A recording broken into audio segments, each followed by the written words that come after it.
Hi friends! Welcome to the No Experience. I'm Shireen No, and today I'm going to talk about a few more very strange and crazy and unique things about being in South Korea. So let's get right into the video.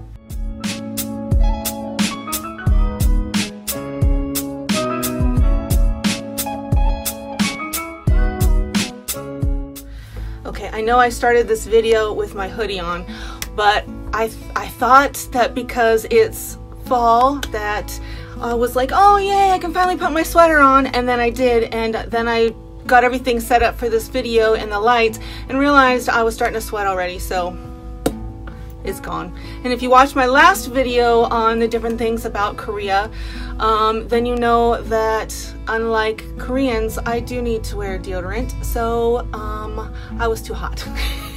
Anyway, let's jump into part deux. I was gonna try to count in a bunch of different languages, but I realized I don't know that many. Let's get into number one. Okay, so the first thing I want to talk about that I hinted a little bit about in my last video, and if you haven't seen that video after this one, you can still go back and watch it. I'll link it below. But I want to talk about the bathrooms. So there's a couple of things about the bathrooms that are unique if you're going to come and visit South Korea. I know right now it's difficult to come here because of coronavirus. Hopefully everyone will be able to travel again soon. But the first thing I want to talk about is bring your own toilet paper and soap. Bring toilet paper and bring soap.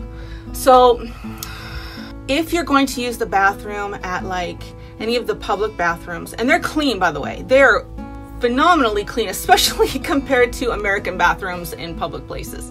They're very clean, but for some strange reason, so many of the bathrooms don't have toilet paper or soap. I don't get it. Even before coronavirus, this was a thing, but now especially, I cannot for the life of me figure out why. There is no soap in the buildings, in the public bathrooms, and this can be the situation in the restaurants too. I don't know why, but there's nothing that makes me feel more gross than when I go into the bathroom and there's no toilet paper, though I've gotten to the point now where I'll bring in tissue of some kind. Oh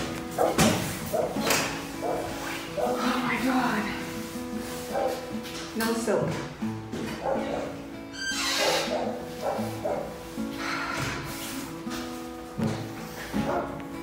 No soap.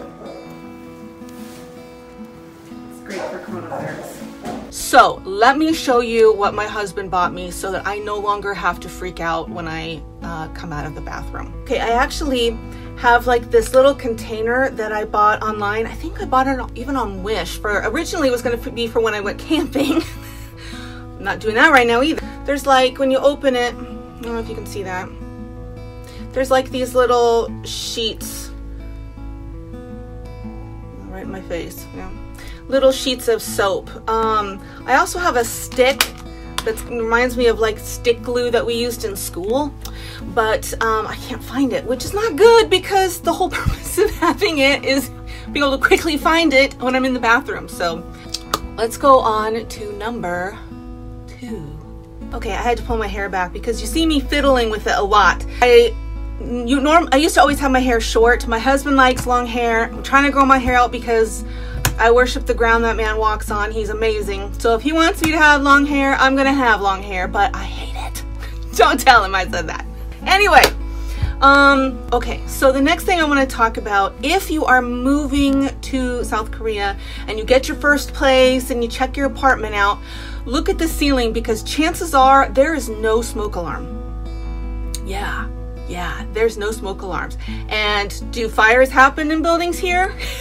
Heck yeah, they do. In fact, a lot of buildings you'll walk into and you'll see where they're in the corners of the buildings, like this will be big buildings, this will be department stores sometimes. You'll see like fire gear. My father's a retired firefighter, so it surprises me when I see in a locked case, not like just a fire hose break glass or for a fire hydrant, but like we're talking masks for fires, yeah, it's weird.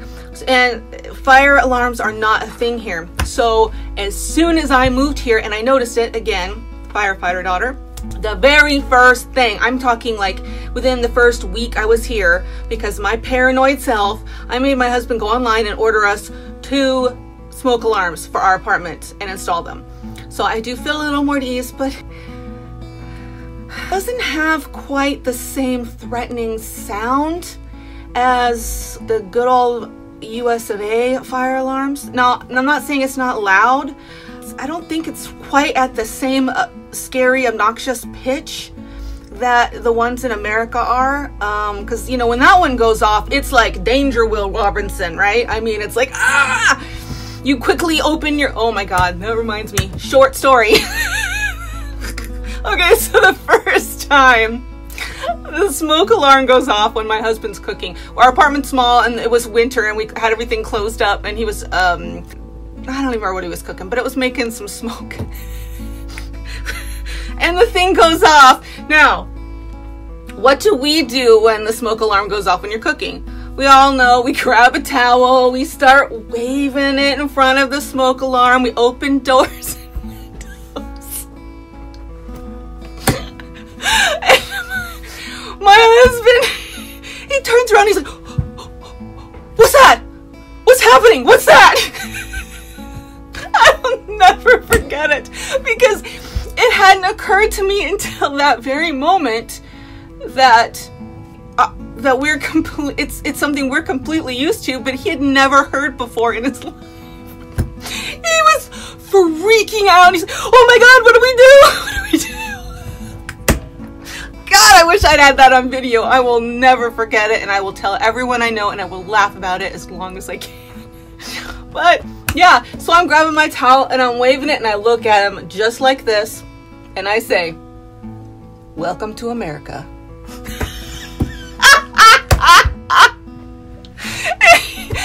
Oh my God. So now when it goes off, he asks me to get a towel instead of getting one and waving it. I've seen him try to like hold a flame up to it thinking that that's gonna do something, and I'm like, he just doesn't seem to understand how a smoke alarm works, but that's okay. We have them, I know it works, and it scared the crap out of my husband, worth every penny. Okay, so the next thing I'm going to talk about is going along with the theme of, like, if you're moving here or you're staying for a couple months, and you get a little place, there is going to be something that you notice is missing. What do you think that might be? No, you're wrong. It's closets. You heard me right. Closets. There aren't any. They don't, houses and apartments here do not come with closets. And I don't know why. Like, recently I watched another YouTube video and they said that I guess that's a thing in Europe too. So I didn't know that either. So maybe having closets in houses is an American thing or a Western thing. Like, I don't know. But our apartment, like, my husband has these big, long closets that you buy at like IKEA or Costco or something, and we put our clothes in that.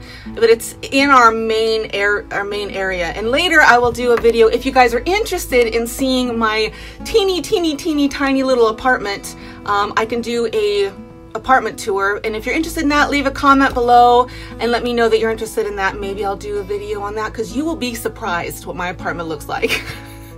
So if you are coming to Korea, plan on picking up some kind of closets. Find someone to borrow some. No, just buy some. I'm sure they're cheap.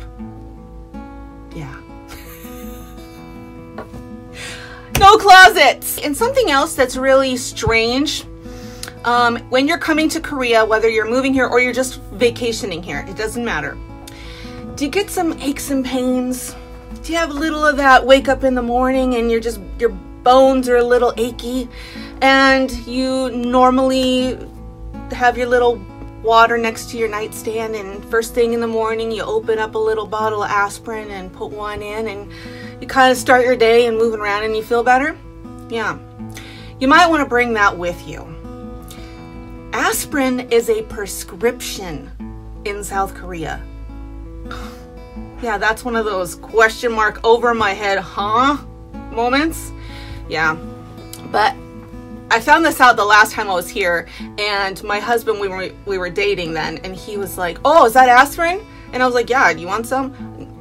Before I left, I went to Walmart and for like $3 bought like a couple big bottles of aspirin to bring with me when I moved here. Now, it's not that they don't have pain relievers, like you can buy non-aspirin things like Tylenol and what have you, but I actually have a rare disease, and there's no treatment and no cure, but one of the only things that occasionally will even remotely take a tiny bit of the inflammation away, and it'll be aspirin. And so it's nothing else. Tylenol, ibuprofen, that stuff isn't gonna work. So yeah, I was surprised. So I brought it. So if you're coming and aspirin is your drug of choice, bring it with you. It's not illegal to bring in, it's just to get some here, you need a prescription. That's an interesting fact you didn't know you didn't know. Okay, so the last one I'm going to talk about is probably one of my most favorite things about Korea. I'm not even going to lie. It's one of the things that I really don't like about living in America. And that is tipping. Yeah, I absolutely hate tipping. I hate it. I hate it. Now I do it, and I try to tip well because it's customary and it's politeness. But God, am I so happy that tipping is not a thing here. Like, not at all. Not anywhere, not for anything. Not for food, not for delivery services, not for getting your nails done and your hair did. Nothing. It's amazing. It takes all of the stress off of math. Really, I don't like math. And also because I'm already paying for the service with the food price. So, and in Korea, they don't really need to tip. It's not a culture here because they pay their workers really well, or much better at least than they do in America. So it's not a thing. Don't worry about it. It's amazing. What you see is what you get. So you can go, oh, I got 20 bucks in my pocket and I can spend, well, it's not gonna be 20 bucks. It'll be 20,000 won, but whatever. Semantics. Anyway, don't worry about tipping. You might have heard this one before, but I felt like I needed to end on that one because it's just awesome. So, if you liked this video, please hit the thumbs up and subscribe to the channel. I know I'm a new channel, but I've got a lot of interesting things to talk about, so I really hope you come back and leave comments below and let me know what you're interested in. It can be about Korea, or it doesn't have to be about Korea at all. It can be about having an international interracial marriage. It could be just about why I'm weird. Anyway, until next time, my friends, stay classy, YouTube. Bye!